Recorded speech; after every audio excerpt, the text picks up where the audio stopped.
कथेमध्ये आतापर्यंत काय झालं हे जाणून घेण्यासाठी कथेचे सर्व भाग नक्की ऐका. कथेचे सर्व भाग प्लेलिस्टमध्ये उपलब्ध आहेत. वळूया आजच्या भागाकडं.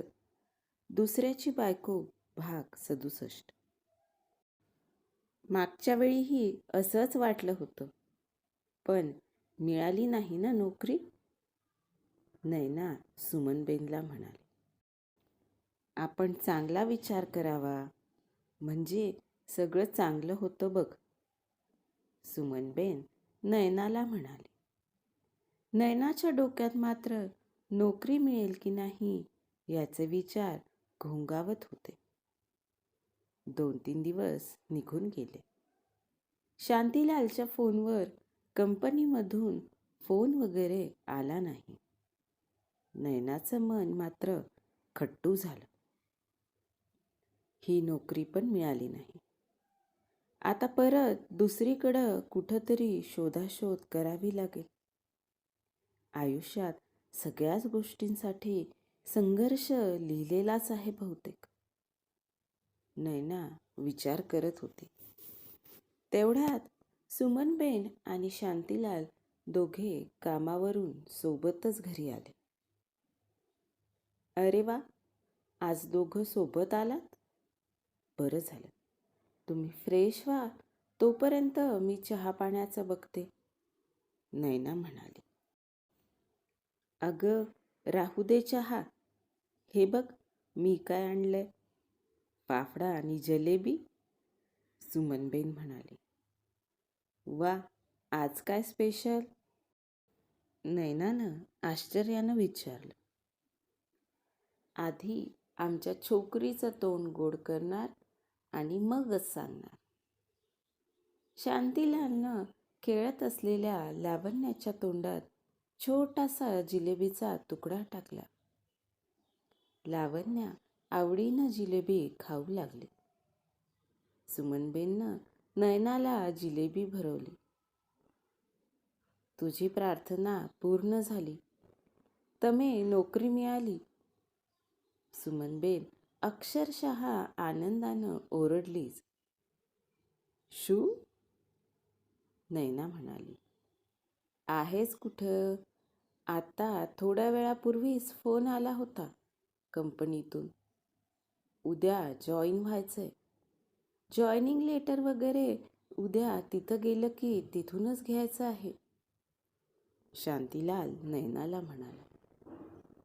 खरंच?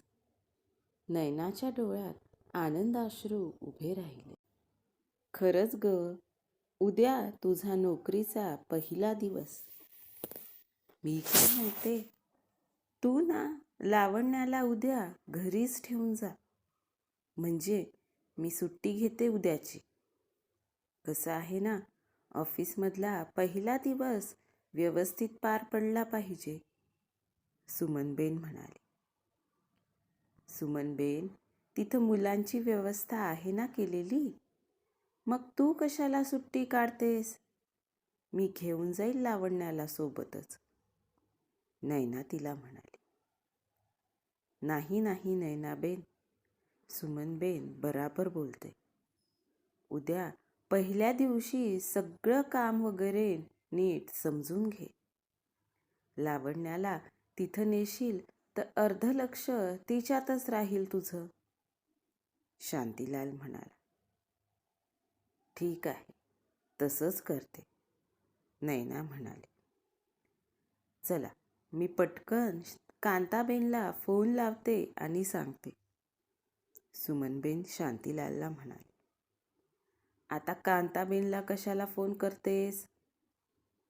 शांतीलालला प्रश्न पडला. माझं उद्याचं काम ती करेल ना. तिला सुट्टीची गरज असली की तिचं काम मी नसते का करत? आम्ही असंच एकमेकींना मदत करत असतो, सुमनबेन म्हणाली. आणि तिनं लगेच शांतीलालचा फोन घेऊन कांताला फोन लावला.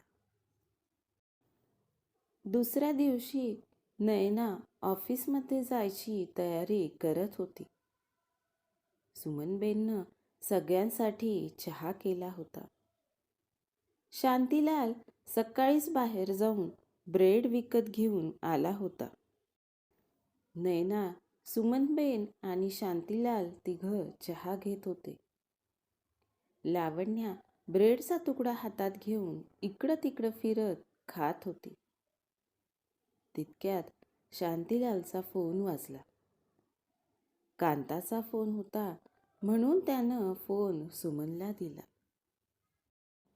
सुमनबेन कांतासोबत बोलत होती आणि बोलता बोलता तिच्या चेहऱ्यावरचा रंगच उडाला. काय ग, काय झालं? शांतीलालनं फोन बंद झाल्या लगेच विचारलं. कांताला लगेचच गावी जावं लागतंय. तिच्या सासरी मय्यत झालीये. त्यामुळं ती आज माझं काम करू शकणार नाही.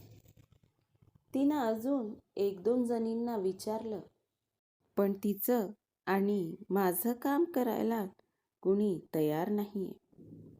मला कामावर जावं लागेल. सुमनबेनचा चेहरा एवढूसा झाला. सुमनबेन, किती काळजी करशील? अगं, मी तुला म्हटलं होतं ना, मी लावण्याला घेऊन जाते म्हणून. तू बिनधास्त जा तुझ्या कामावर. सगळं होईल मॅनेज. नैना सुमनबेनला म्हणाली आणि स्वतःच्या तयारीसोबत लावण्याची तयारी करू लागली. चला चला पिल्लू, आज आईसोबत जायचं ना? चला पटकन. नैना लावण्याला म्हणाली, पण लावण्यानं तोंडातून काहीच आवाज काढला नाही. नैनाचा चेहरा पडला. सुमनबेन, 2 वर्षांची मुलं बोलतात ना ग, मग आपली लावण्या का काही बोलत नाही? नैनाचा कंठ दाटून आला होता. बोलेल ग, काही बाळं उशिरा बोलतात. ही बघ, तिला आपण जे बोलतो ते कळतं की नाही, मग ती बोलेलही. सुमनबेननं तिला समजावलं. नैनाबेन, मागच्या महिन्यात लावण्या आजारी पडली होती तेव्हा आपण दवाखान्यात गेलो होतो ना? तेव्हा ते डॉक्टर काय म्हणाले आठवत नाही का? अजून वर्षभर आपण वाट बघू, लावण्या काही बोलते की नाही त्याची. नंतर ते स्पीचचे का काय कसले डॉक्टर असतात त्यांना दाखवू. आता तर तुला नोकरीही मिळाली आहे, त्यामुळं तुला असणारी पैशाची काळजी कमी झाली आहे, नाही का? शांतीलाल नैनाला म्हणाला. हो शांतीभाई, माझं लेकरू बोलायला हवं. ते डॉक्टर म्हणाले होते ना की सतत तिच्यासोबत बोलत राहा. आपण किती बोलतो हिच्यासोबत. ही तर माझ्या पोटात होती तेव्हापासून बोलते मी हिच्यासोबत.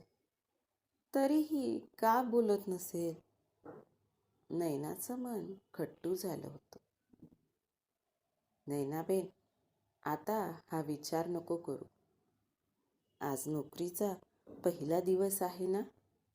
आनंदानं आणि समाधानानं नोकरीला जा. तो वरचा आहे ना, त्यानं आपल्या आयुष्यातल्या प्रवासाचे सगळे रस्ते आधीच लिहून ठेवलेले असतात. सुमनबेन म्हणाली. नैनानं मात्र मान डोलवली आणि लावण्याला घेऊन ती निघाली. ऑफिसमध्ये पोहोचल्यावर तिनं स्वतःचं जॉईनिंग लेटर वगैरे घेतलं.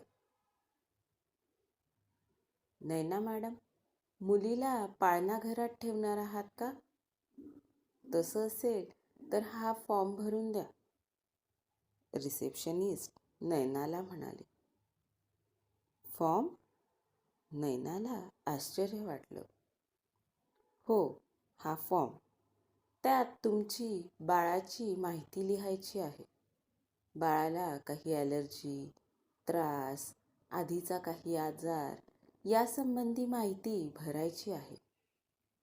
रिसेप्शनिस्ट म्हणाली. नयना फॉर्म घेऊन बाजूच्या खुर्चीवर बसली. तिच्या बाजूच्या खुर्चीत तिनं लावण्याला बसवलं. नयना फॉर्मवर माहिती लिहित होती. दे दे तेवढ्यात लावण्याच्या तोंडून शब्द बाहेर पडले. नयनानं आश्चर्यानं तिच्याकडं पाहिलं. आनंद सर लावण्यासमोर एक छोटासा टेडी घेऊन उभे होते. काय होईल पुढे पाहूया पुढच्या भागात. आजचा भाग कसा वाटला कमेंट करून नक्की सांगा. धन्यवाद.